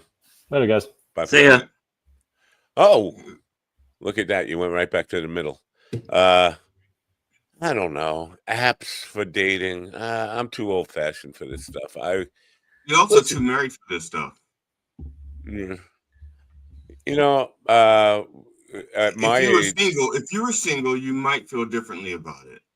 Well, I get hit. This is, you know, age appropriate. I get hit on by old broads all the time. Still, and even though they know I'm married, to other persons, they probably wouldn't hit you. Yeah. It's not like a Artie, whatever, and Ruth Buzzy, Artie Johnson and Ruth Buzzy thing. It's not like that. Tyrone and Gladys. Yeah, I got invited to a old people's social thing today, which I had to make up an excuse for that I had something to do, which I don't really have something to do. My wife took my car, so I couldn't go anyway. That's what I should have said. My wife took my car. Then they'd leave me alone, right? Oh, then she thinks you were Steven. She goes, oh, no, I didn't want to talk to Stephen Ortiz. I want to talk to Matt Napo. That's what happened to Stephen. His wife took the car. What's the deal with Stephen? Why isn't he here? He had to stop at DMV. I guess the title transfer or something, or... How long is that thing? Last time I went to the DMV, it was a total different experience. They have this kind of automated. You wait till your number comes up, and your number comes right up, and boom, you're in and out of there. Like, not like the old days. Like when I it's definitely more efficient now. Yeah, oh, yeah. They heard us. Or they heard comedians, because like I think every other comedian had a DMV joke. It's going back to Johnny Carson. Well, I can even remember being a little kid and hearing people talk about like, oh, I got to go to the DMV on Saturday, and it was like when I was getting my license, lines were literally thousands of feet long. I mean, and you'd be on the same line whether you were getting your license or new plates or whatever you were getting. Everybody would be on one line before you get into the place, and it would be like around the block. It'd be like, it's insane. So now you just go in there, they give you a number, you sit down, your number gets called right away, you go up, whatever it is. Yeah, they also have it like they can pretty much like if you're there just for like a change of address, and you don't need to be there for like 20 minutes. And also a lot of things they can do online now. Right. Like renewing registrations, you can do it online, so that gets rid of some of the lines. If you're going in there, if you got your, I was like, some people know that they need to have their shit together when they go there. I think that those people have increased. The people who, as opposed to people who just go there, say, why are you here? I want to change the title on my car. Did you bring the title? And then they leave, and then they come back an hour later and says, what do you want to do? I want to change the title on my car. Did you bring your license or your title and identification? And then they leave and they come back. Now people just like, I'm bringing everything. I'm bringing my title, my birth certificate, my social security card, my wedding planner, my DNA test, everything. And they just show up with a box. So what do you need? Right. All right. Now, Eric's shooting himself in the foot there with that, just the Apple app, right? Because most people are on Android anyway, right? But maybe I don't know. I would bet that guys who have on iPhone have better luck with women. That's what I would bet. No? Well, Ron would say that because he's on Apple. That's what I say. But Android, I would say no. Huh? Well, certain places you go, if you have an iPhone, you will hear women say, "Oh, he's got an iPhone. Look at him." But do they care about whether or not you have like a screen guard on it? Because they're like, wait a minute, how do I know you don't practice protection? You don't have a screen guard. I don't. I just have a case on mine. I don't have like a screen protector. That's like having a condom with a hole in the end. My case. Yeah, I don't like the screen protectors. They're usually they don't feel natural. Yeah. They don't protect your screen. They don't feel natural. The screen is fine. That glass is.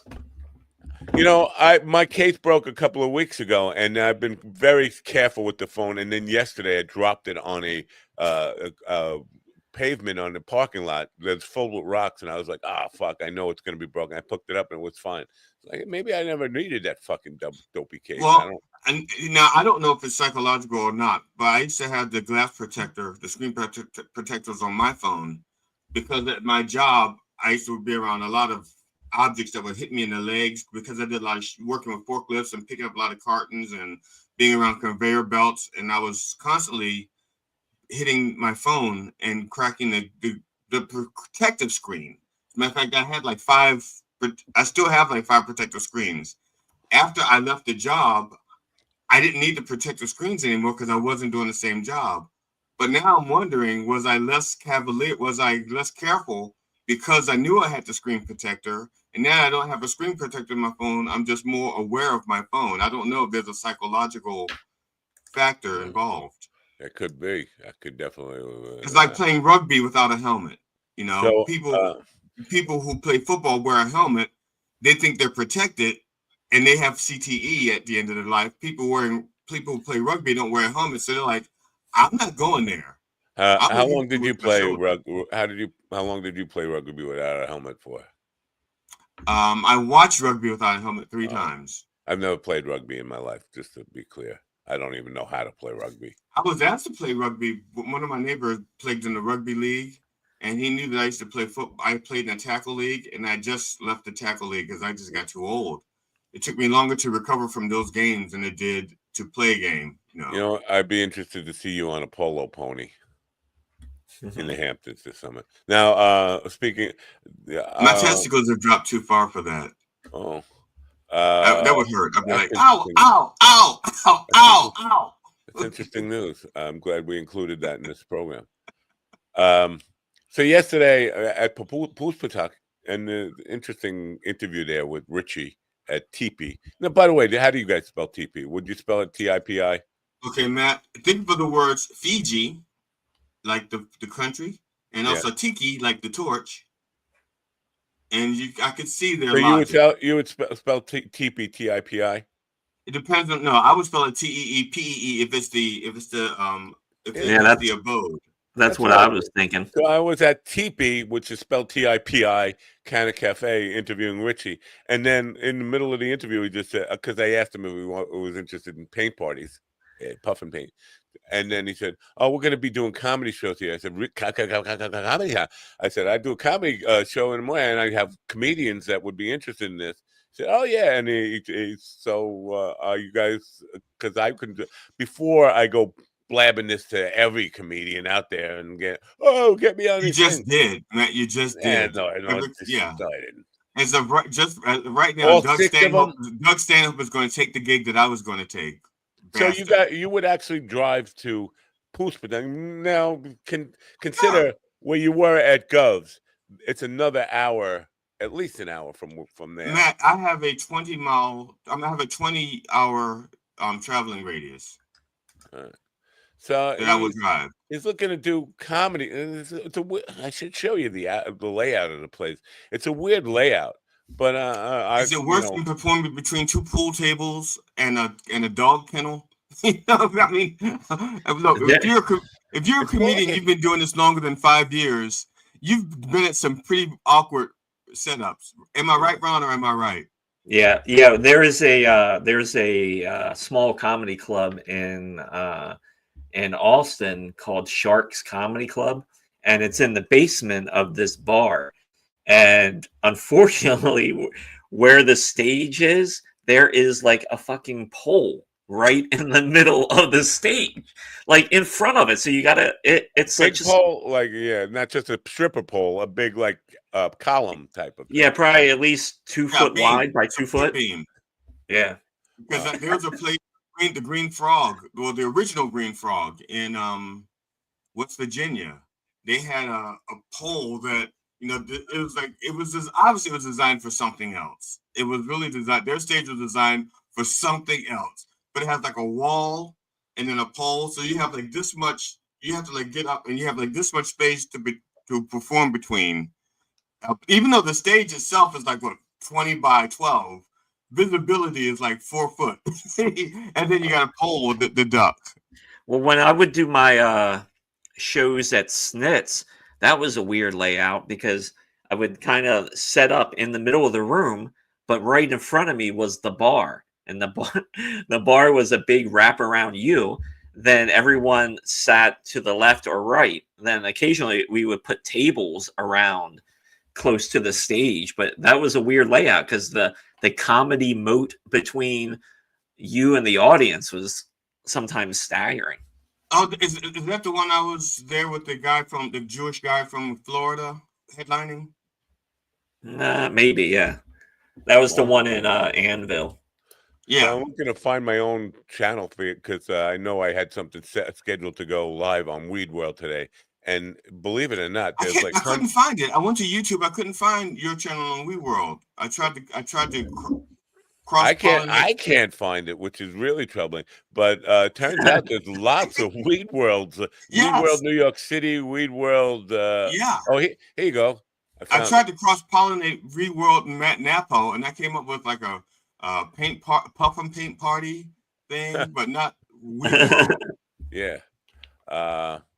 So I found it. So basically, but would you send the link so that it would be beneficial? Yeah. I'm going to put the link in. Don't be like Robert Taylor. Invite people to your webpage and make it invite people to your YouTube video and make it impossible to find. It's in the regular chat there. It's on everything now. Now, that's the one that just went live. I wanted to share on Facebook. But so we should pick a date, and I will produce this show. I'll set up like a ticket app and events and all this stuff and promote it up. We should pick a date. And as punishment for Stephen not being here, leave him out of it. When are you looking to do this? That's what I said. We should pick a date. I don't care. It's over the summer, sometime where. How about sometime in August? That'd be fine. Like mid-August, it'll be hot as fuck. Yeah, but, yeah. Okay. Yeah, that would be good. I mean, I'd be interested in kind of seeing how that goes, because I don't think you would be just doing comedy at that point, and it's for the summer because they open up the doors, the place opened wide up, and so you're doing it for the street, the actual whole weed world. Okay. The guy now, could we if we did it like on a Friday, we could do like the show live on location from there in the morning, and then come back that evening to do the comedy. Yeah, I've been reaching out because the Tiki Joe's runs a lot of the beach places, theaters. They're like where music happens. And I've been reaching out to them to see if I could set up and do a remote show from there. I mean, there's not going to be a lot of people. Well, let's shoot for a Saturday though, just because logistically it's just easier, especially during the summer, to do it on a Saturday. Ron, you're working. Yeah, well, but too, I mean, we got to travel in, and if we're going to Long Island, GD, that's not going to be a fucking easy trek. Yeah, it's not just Long Island. It's not the Long Island again. It's not the Long Island you've already been to. It's the longer part of Long Island. The other, it's the long part of Long Island. You got it is I'd rather have Friday to be able to travel in because that's just going to be a fuck day. Yeah. And to be honest, I'll be perfectly honest with you. It is a bitch for me to get there. It's like New York City traffic going down to Puspatuck. It's insane. Like, what the hell? We're on Mastic Beach, Long Island. It should not be bumper to bumper, bumper to bumper, as they say in the Jewish parts of New York. It was bumper to bumper. I'm sorry. Did I just out myself as an? Well, just let me know because I don't have anything. Oh, you want me to pick the date? All right. I'll look for like mid-August, a Saturday in mid-August, and we'll do it. And also let John Beavers know. Let John Beavers know. It looks like Slaptail would drive. Now that's a long drive for him, right? He's from Michigan. But he and his wife like to drive to do comedy. They love to drive to do comedy. All right. I feel like in fact, it's been heard that they've driven comedy into the ground on many occasions. I think I would probably prefer to supply my own PA system for that stuff rather than trust them. Who knows what the fuck they plan on doing there? But how big is that place? It's not that big. It's like a cafe, so I'd say probably. Well, I have a portable PA, Matt. If that would help you. Yeah. So I got plenty of portable. But the thing is, I want to put it out to the street because the place isn't that big. But if they open the garage doors, it's open to all Weed World, and I'm calling it Weed World now. And I talked to Richie. I said basically yesterday. I said I call it Weed World because it feels like you're driving into the Walt Disney World for weed heads. And he said, kind of does. Yeah, it's the Weed Cot Center. It's the Weed Cot Center. Yeah, he gets it. But we wouldn't be just playing to the place. But the place is pretty small. It's like I would say 40 feet by like 30 feet deep, and it's not a big place, and there's only like 6 or 7 tables set up in the cafe area. I would say we'll move them all out, make the entire place a stage. Now we're playing out to the street of Weed World. In that link that I put in there, in the basic comments, you could see the kind of layout of the place. I'm standing in there and I'm panning around with my phone a bit. So we'll see if we can set that up. It would be good to have Slaptail come out, and the sooner the better too. That way we can plan on lodging and shit like that. Yeah.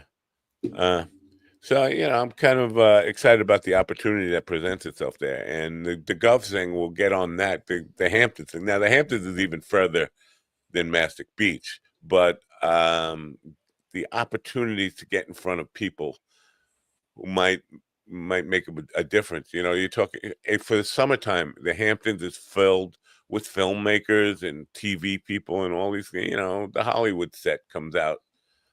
So that opportunity to play for people that actually might make a difference in your life, in your career. That would be fantastical. Yeah. All right. Anything else? I mean, I feel like what's been up with you, Ron? Are you still you're working all week? Are you and doing shows on the weekends? Is that what you're doing? Yeah, like before, but I recently just ended the DNR podcast. That has finally ended. You didn't resuscitate it?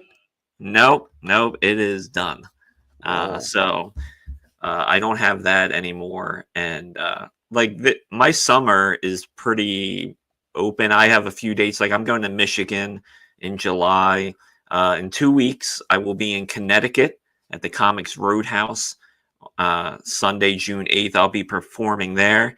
And I'm trying to book another show either in Boston or Providence, Rhode Island on that weekend as well.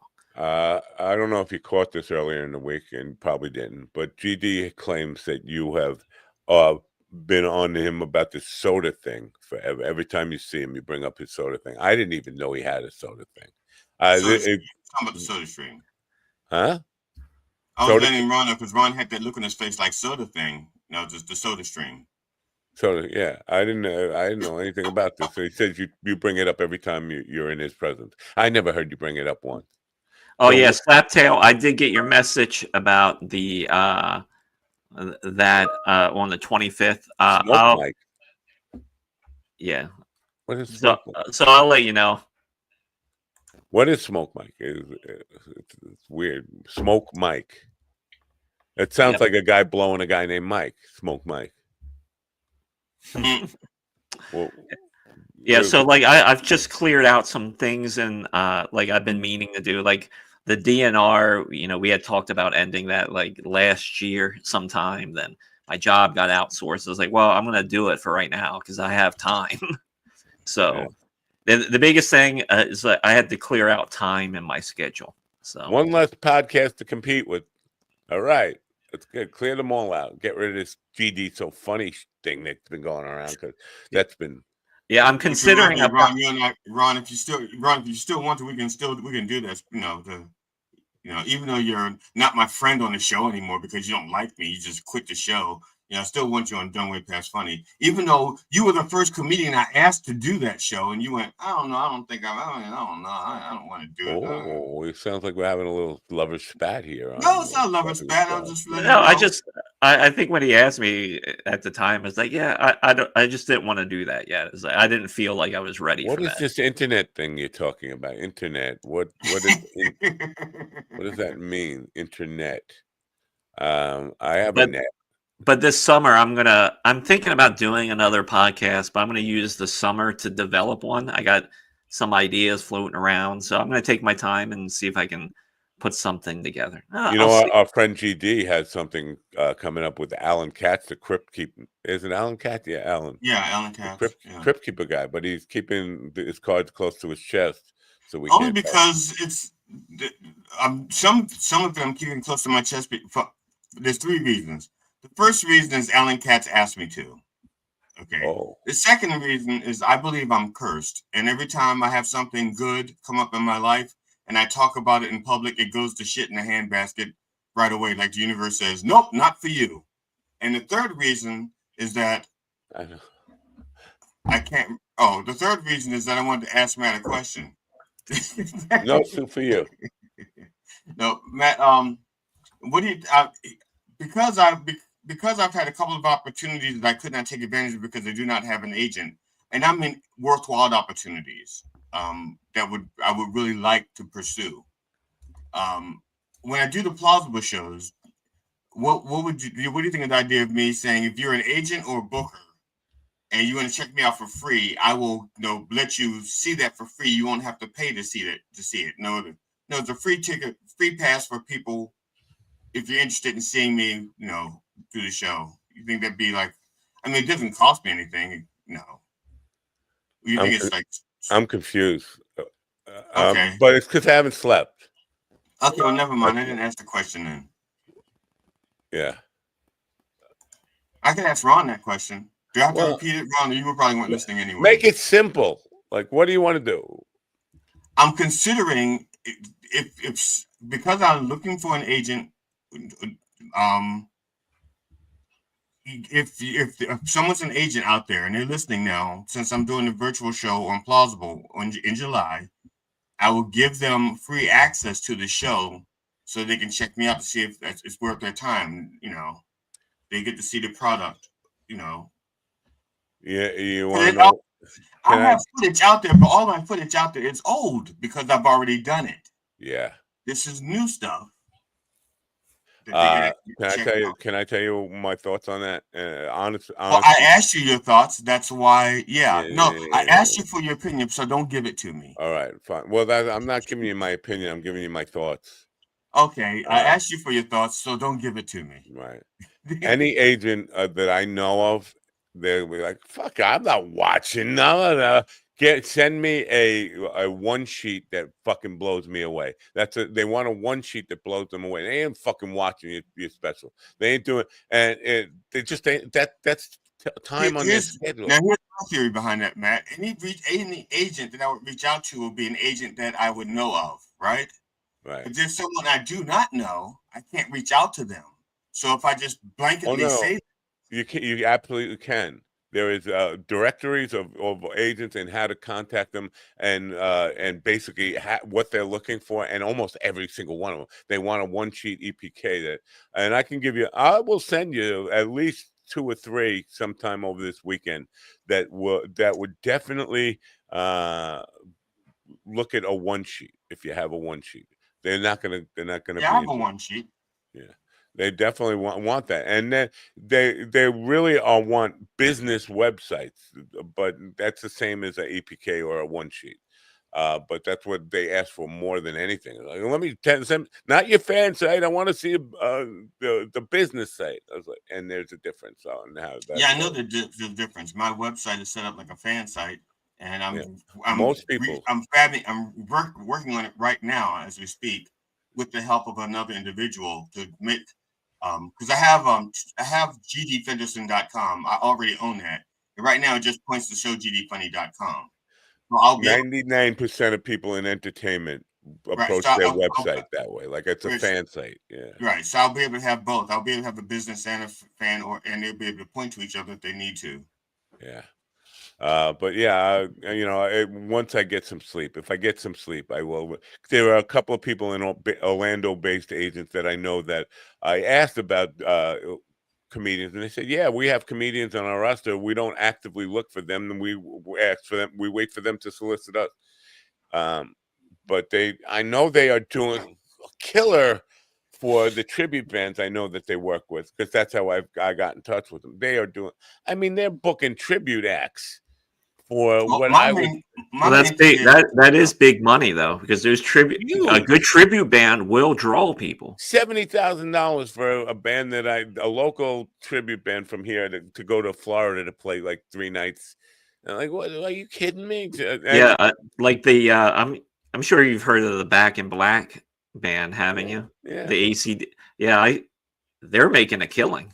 Yeah. All of them are. I mean, every single tribute band, guys I know are doing a Def Leppard tribute band, traveling all over the country and getting what you would think like AC/DC would get for a night. I mean, big money, like $100,000 for a performance. Like, what, are you kidding me?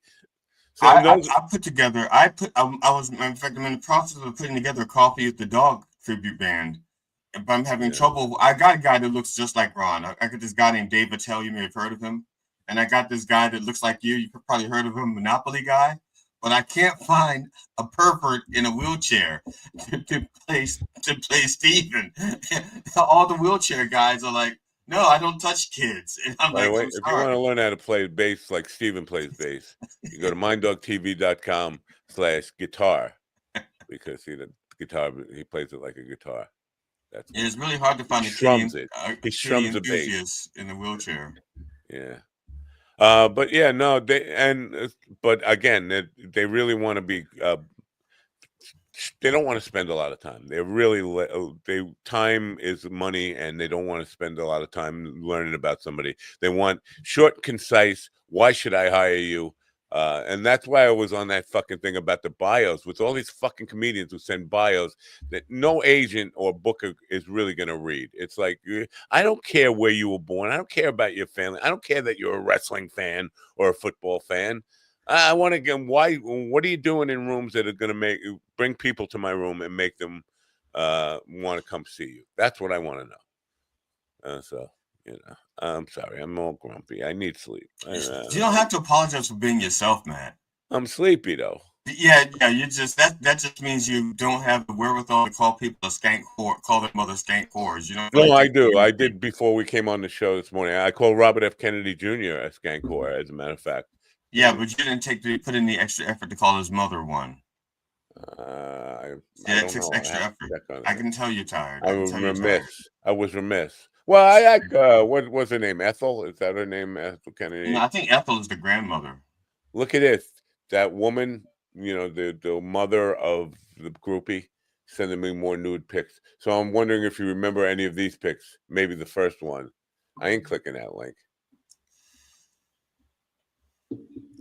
Fucking 75-year-old woman sending me. Nah, it's not her. Obviously, somebody's hacking into a computer, right? Or is it a bot thing? Is it a coincidence that it started right after Ron left the show?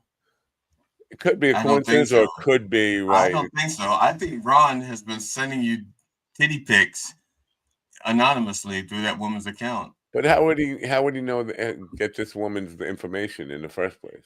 Matt, you've put your entire life out there. Everybody knows everything about you except for about the stamp tramp on your backside. Other than that, they know everything else about you. Oh, really? So who am I talking about? That's right. See, you don't know. No, you've mentioned her. I just don't care. I don't think I've ever said her name. You said her name and her address. You even talked about I did say that she moved to Florida, though. I did say and you did talk about her daughter being like I said, I don't care. So I don't remember. My daughter's a redhead now. If that helps people figure it out. My daughter's a redhead. Just want to empty into a bucket. Huh. Her daughter is not. She used to be cute when she was young, but what's in the box? Now she's an old dog. They all get ugly when they get older, right? Any woman over 25 gets ugly, right? Fucking liars! Fucking liars! Fucking right. Well, you speak for yourself. I am over 25 and I am ugly. Yeah, wait, what's the disclaimer? I don't have a disclaimer. There's no disclaimer on this program. Is that one? I might have missed it. Squeezing it, it's going to explode. All right. We're only an hour and 47 minutes in. Are we really going to end this program here when the audience is craving more? Well, the audience can crave more, but I've got to go. I'm taking my wife to the airport. Okay. I'm hard outing. All right. As we say in the business, G out. All right. G out. All right. I guess we'll say goodbye to it. You know what? I'm gonna play the Weed World interview here out, and then I'll play the music. You have a good weekend, Ron. I will pick a date and get back to you on yes, please. A tentative plan. Okay, right. Yeah, that sounds good. See you, Matt. Bye.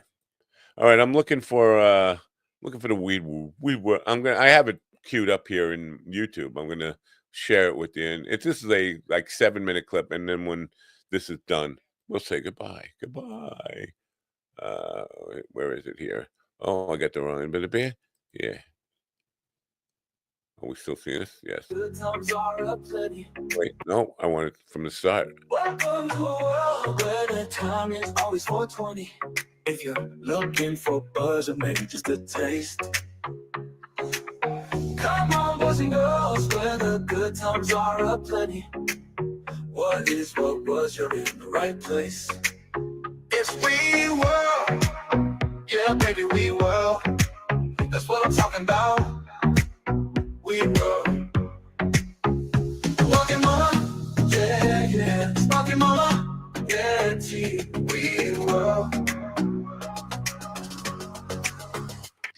Canna Cafe. And I'm going to go in and talk to Richie, the manager here, and for some Weed World. Some of the stuff they have here, we're looking at the outdoor video billboard they have out here. I'm not sure what ore is. Why pay more for less? Anyway, let's check it out. Richie? Yep. I'm Matt. Matt, nice to meet you, Matt. The channel is called Weed World. Okay. Pushpatuk feels like I'm entering a Walt Disney for weed heads. Little bit. Yeah, absolutely. It's definitely kind of like a Las Vegas meets Walt Disney. Right. Absolutely. And this place is I'm at today is called Tippy Cafe. TP Canna Cafe. That's right. Tipi. Yep. Yeah. TP Canna Cafe. So I wasn't sure that TIPI is how you spell Tipi. Tipi. Like an Indian teepee. Yeah. Yep, Yeah. exactly. Okay. Yep. And that's why it's shaped like that. Shaped like the big triangle. Right. Exactly. Yep. Now, this place is a cafe, and it's got all sorts of edible stuff, right? Absolutely. Cannabis infused. So there's two different sections. We have the cannabis infused on one side and then non-infused on the other side. So something to give you the munchies and something to satisfy the munchies. And is this the only place of its kind like only this? Only one on Long Island. Really? Yep. And people come in and they have like brunches or breakfast? You can come down here for brunch or after, like a Sunday, if you're going for a drive or something like that, stop in, grab a coffee and a dessert, go grab lunch someplace. Some people come sit, they have a smoke. It's a great time. Open up the doors when it's a beautiful day out, get a nice breeze off the ocean. Do you ever have like events here where people are like a paint party, a puff and paint, or music or different events? We're working on having a comedy night. We're gonna have an open mic night. Comedy night? Yeah, we're gonna have an open mic night. I have a comedy show. I'm sure comedians would want to know how to get in on it. Who's running it? Are you running? I'm gonna be setting that up. Yeah. Oh, if I could get when we're done here. Absolutely, I'll definitely give you my information. Yeah, absolutely. So I noticed they had some like cannabis devices on displayed on this video thing here. It's kind of What is this like a typical device? Like what does that mean? There's all different kinds of devices. You have bowls, bongs, bubblers. You have electronic devices that are going to heat up the flower. It's a 2-gram device, and I didn't. Those are just that's a little sales special that we have. Those are all different kinds of vapes that we have. Okay. Different kinds like that, and then there's also the sample strain, which is pretty unique. So you can sample one of the strains before you go to buy it. All right. And I noticed here when I buy, I'm a regular customer here at TP Cafe, Canna Cafe. Now you have exotics. You have 3 levels: exotics, premiums, and mids. I usually go for the premiums. What's the difference between premiums and mids? Availability is probably the most common factor as far as that goes. Something on the mid shelf is pretty easy to grow. It's not too complicated. Something on the premium shelf is a little bit more complicated to get it to fully flower and mature and get the right flavor profile that you're going for. It'll definitely be a little bit more strain specific, very sativa-y for a sativa, very indica for the indicas. Something that'll have a grape in the flavor, might taste a little bit more like grapes, or a more fruity kind of floral profile to it. Terpenes will all be different. Terpenes. Yep. I never heard. I've been smoking weed since like 1972. I never heard terpenes until like 3 or 4 years ago. It's a whole man. Science nowadays is crazy. It's gotten into a whole different ballgame. Now, what would make something exotic? What is the defining point that takes it from premium to exotic? It's just incredible. It's a whole different ballgame. It's really potent. The flavor profile on that is going to be fantastic. Lots of really nice terpenes like linolene. You're going to notice that it's going to be really difficult to grow. You're not going to find that all over the place. It's a real pain in the butt to grow. So Good to know. Real difficult. And it's also the rarity of it. Not only is it difficult to grow, but there might only be 20 or 30 seeds that they produced from that strain or something like that. But that's what's pretty interesting about it. So there's so many different strains and so many different cross breedings and pollinations that it's become endless possibilities at this point. Now, we are, for people who don't know, we are in Mastic Beach, Long Island, or near Mastic Beach, Long Island. This is called the Pushpatuk Reservation. Now, do you get everybody here from Suffolk County, or do you get Nassau County people? Suffolk County, I get people from the city. We get people from out of state, Connecticut, all kinds of different people. Very cool. Different walks of life. And I've been here sometimes when these doors are open, like when it's nice out. It's beautiful here. Yeah. Does it ever get like jam packed where you're so busy? Absolutely. Oh yeah, we get thumping sometimes on the weekends. Oh yeah, it's a good time. Everybody's hanging out, having a good time, smoking. Music's pounding. It's nice. I love it.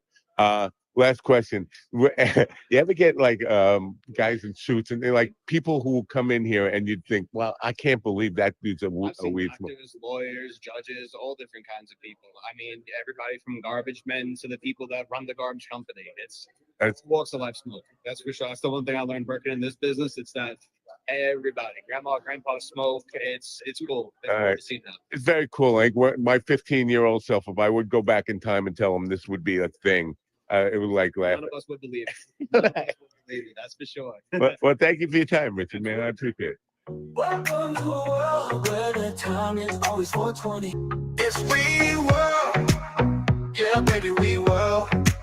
That's what I'm talking about. Weed world. Yeah, Weed World. All right, shut up, Weed World. All right, that's the show for you, folks. Go get the dating app, you losers. If you got an Apple phone, if you got an Android, you shit out of luck. You're gonna get rejected. You're gonna deal with rejection. That's the way it goes for you losers. Me, yeah, I don't get rejected because I don't hit on women ever again. Never again. I'm a happily married man and I'm old. Anyway, that's a week for you. It's Memorial Day weekend. Still cold as fuck here. It's going to be cold as fuck for the entire weekend and raining and shitty. We'll be back Monday, though. We will have a show Monday. I forget who's on. You have to tune in to find out. Till then, don't forget to turn on your radio. Bye for now.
Heard the one about the two bulls?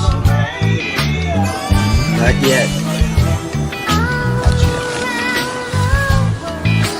Well, these two bulls are sitting on a grassy knoll overlooking a herd of Guernseys.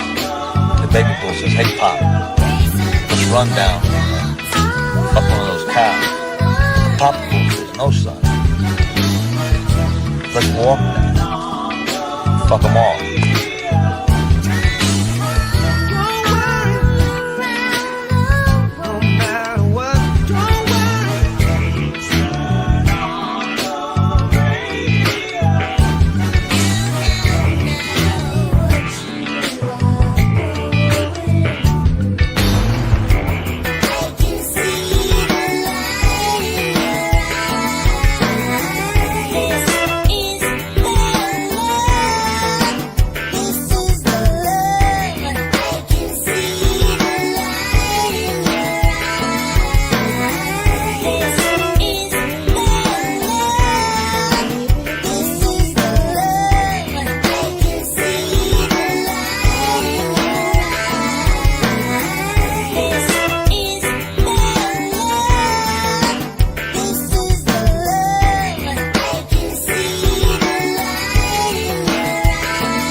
me, listen to me, listen to me now.